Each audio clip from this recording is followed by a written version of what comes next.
Now I'm going to show you a trick that I haven't seen anyone use before. I don't even know where I got the idea from. I just tried it and it worked really well. But there's a way of actually creating a prompt that is basically an LLM showing another LLM how to do it. I'll show you what that looks like. It's really hard to describe. But one thing I will say is I haven't seen anyone doing this, and obviously after this video, probably several people are going to start doing it. But it's a nice technique that I think your competitors, it's going to take a while for your competitors to catch up to this trick and what we're actually doing. What if I told you the key to skyrocketing your e-commerce SEO was hidden in plain sight? What am I talking about? I'm talking about image SEO. Welcome to the Ecom corner, where we're about to unlock the power of Grok 2 for your image SEO. In the next 10 minutes, you'll discover the game-changing ChatGPT trick, how to leverage the cutting-edge new model Grok 2, and the power of boosting your SEO like never before. I'm Des, and after optimizing several different e-commerce sites, I've never seen a breakthrough like this. The sheer speed and quality of Grok 2 is something I've never seen before from a new model. And I'm not going to lie to you, it even rivals the likes of MidJourney, which I thought I would never see. So if we take a quick look at the release notes, this is the Grok 2 beta release. And it's basically saying Grok 2 is our frontier language model with state-of-the-art reasoning capabilities. And if we scroll down, it just gives you a benchmark of where they're actually at. They're at 4th in the ELO rating. And it's really easy to use Grok. You would need an X subscription, and what you do is you just click on the link that says Grok there, and that will take you to Grok. And at the moment, I believe it's about $8, €8, £8, around that sort of figure for you to actually have access to this. And what I will say, even if you just want to try it out, I would recommend spending that £8, €8, $8. I'd recommend spending that just to have a go and just see what sort of images you can create.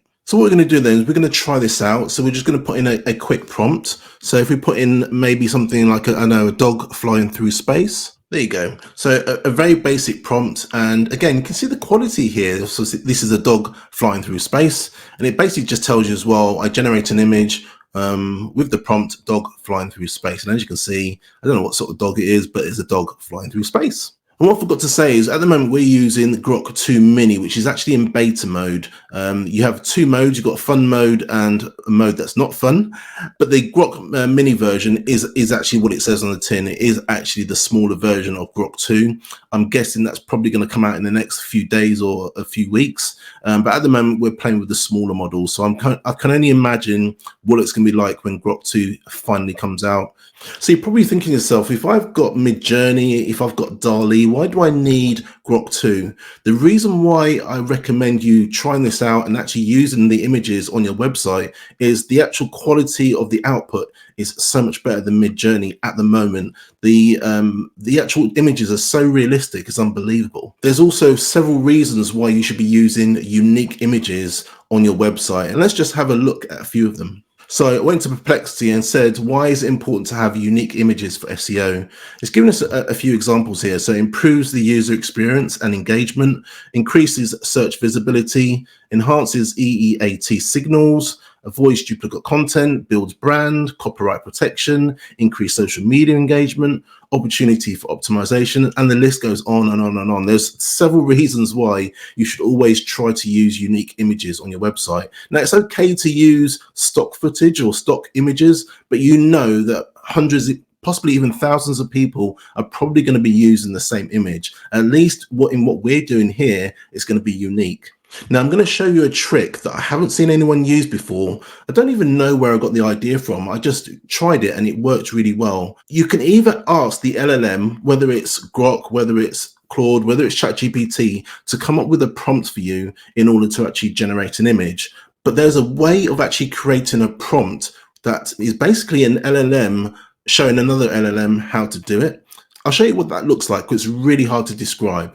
But one thing I will say is I haven't seen anyone doing this, and obviously after this video, probably several people are going to start doing it. But it's a nice technique that I think your competitors, it's going to take a while for your competitors to catch up to this trick and what we're actually doing. And it actually starts with ChatGPT. Well, we can use Claude, whichever LLM is your favorite. You can choose whichever you like. So we're going to do a test here. I'm going to test out DALL-E 3, and I'm also going to test it against Grok. And then I'm going to show you the method that I was just talking about. And again, I haven't seen anyone do this. You're going to be one of the first people to actually see how this is done and how to actually implement this prompt with Grok 2. So we're going to do a test. We're going to run a test with DALL-E. So using ChatGPT, we basically use DALL-E to actually produce our images. So I've just said in the prompt, produce an image of a man fixing a motorcycle. And what we're going to do is we're going to do the same prompt in ChatGPT as well. We're going to use a new new thread, click on enter, and we're going to compare the two. So this is what ChatGPT has come up with. Again, doesn't look too bad.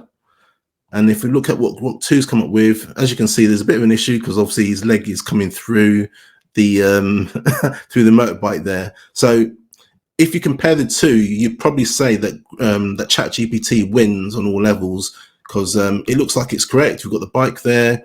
Everything seems to be in the right proportion. However, on Grok 2, not so great. Even though the quality is good, not so great.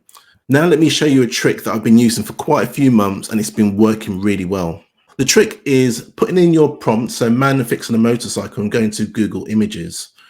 Now, what we're going to do is we're going to use one of these images of a man fixing a motorcycle. So we're going to choose this one. And if I right click and copy this, copy image, we're going to go to ChatGPT. So what we're going to do is we're going to type in here, please describe this image. Control V, so we're just going to paste the image that we saw here. So this image here, I've just copied this and I've put it into ChatGPT. And because it's multimodal, what ChatGPT can do is it can actually see what is in this picture.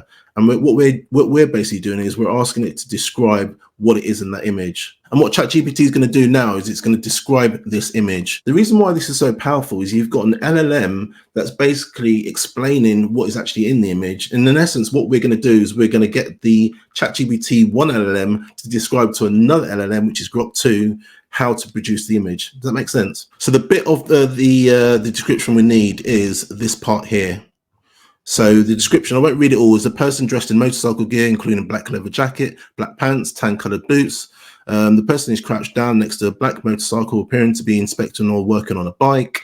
Motorcycle's kickstand is down, and the person seems focused on the low part of the bike, possibly near the exhaust or wheel area. The image has a watermark of this, so we can probably remove the image has a watermark part. So we're going to go back to Grok 2, start a new thread, remove this part here,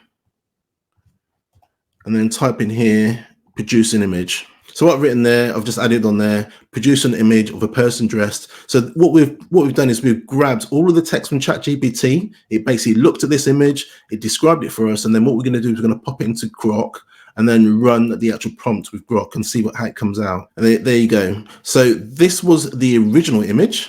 Okay, this is the original image here.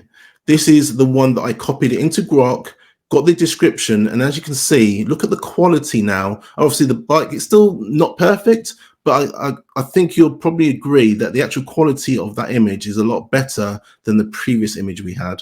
And if we compare the two, very, very similar. And I think the reason why this is so powerful, in essence, what you've got is you've got the language of one LLM kind of teaching another LLM, or kind of describing to another LLM exactly how to produce something. And I think that's why it's more powerful than, for example, one of us actually coming up with our own prompt. And I think that's why this is so powerful. So let's try another one. We've got chef in a kitchen.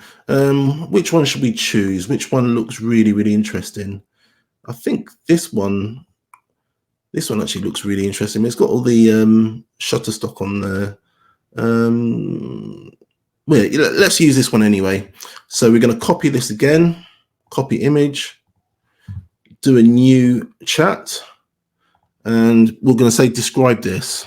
Okay, so it's given us a description. The image shows a professional chef in a commercial kitchen, mid-action while cooking. The chef is wearing a traditional white chef's jacket and a white chef's hat, along with a black apron. She appears to be flipping vegetables. So as you can see, it's very, very descriptive. So again, what we're going to do is we're going to grab this part here. So we don't want all of this. We just want the bit that actually describes the actual image. Go back to Grok, start a new chat. There you go. So it's not exactly the same, but again, you can see the quality of the image here is actually really good. It's mid-action while cooking. The chef is wearing a traditional white chef's jacket and a white chef's hat, along with the black apron. It said she, and that's a he, obviously. Flipping vegetables in a frying pan. Yeah, it's not too bad. Obviously, it's nothing like the image here, but it shouldn't really be anything like that one. It should just be using the same description, which is what it has done to produce this image. So let's try a different one. This time we're going to try something different. We're going to try a futuristic house. Let's choose this one. So I'm going to do the same thing again. I'm going to copy the image, go back to ChatGPT, start a new chat, and then just say describe this. So the image appears to be a 3D rendering of a modern futuristic house with a sleek angular design. The building features sharp lines and a geometric shape with an overhanging structure. The lower level seems to have a stone or concrete finish, adding texture. See how detailed this is. So let's try this in Grok 2. So we're going to use the similar start of the prompt again, produce an image of A, and then all I've done is I've just copied from Google. I've copied this image here, put it into ChatGPT, got it to describe the image, and again went back to Grok, and let's run this image. So let's run this prompt. There you go. So that's kind of from that to that. As you can see, very, very similar actually. Similar but not similar, but it's got all of the things that we talked about in this description. And I think, again, that's why it's so powerful, because the actual description is so descriptive. It's kind of talking the same language. ChatGPT is talking the same language as Grok. And I think that's the reason why these images are coming out so good. And I forgot to say as well, if you wanted to use any of these images, all you need to do is you can either click on this, click on the image. It gives you a URL there, but you can just right click and save the image as, and then you can save it. And the great thing about this is you're not using stock image. You're basically copying stock image. So what most people do when they're writing articles, they try and find an image that's close, or they'll use maybe Canva, for example, and they'll bring in the image and then try and doctor it a little bit.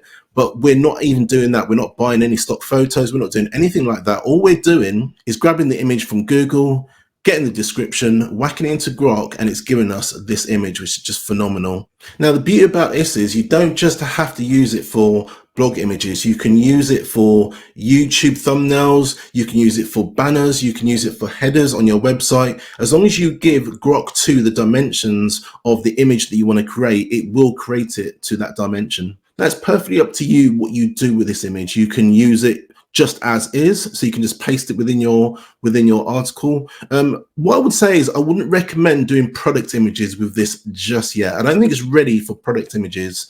It might get things close, but when it comes to product images, you want to really get them exact. So these are mainly supporting images for your articles, and like I said, design things like headers and banners and things. But I personally wouldn't use Grok 2 to start producing product images just yet. But what I would recommend you do is probably put it into something like Canva and just play around with the filters, and maybe you can edit a few things, remove a few things if you want to, just to enhance the actual image and just make it a little bit more different to the one that Grok has actually produced. You don't have to do that, but that's probably what I'd recommend. So in the comments below, tell me what you think. Is this something that you would use to produce your images? Would you actually use Grok 2? What do you think of Grok 2 if you've already used it? And the actual trick I used of using an image and getting ChatGPT to describe the image, what do you actually think of that trick as well? If you've tried it and you've had a lot of success with it, please come back, leave a comment down below. I'd really like to hear your thoughts on this. Like I said, it's something I've been using for quite a few months now, and it's been really, really effective. So if you like this video, please like and subscribe, and I'll see you in the next video.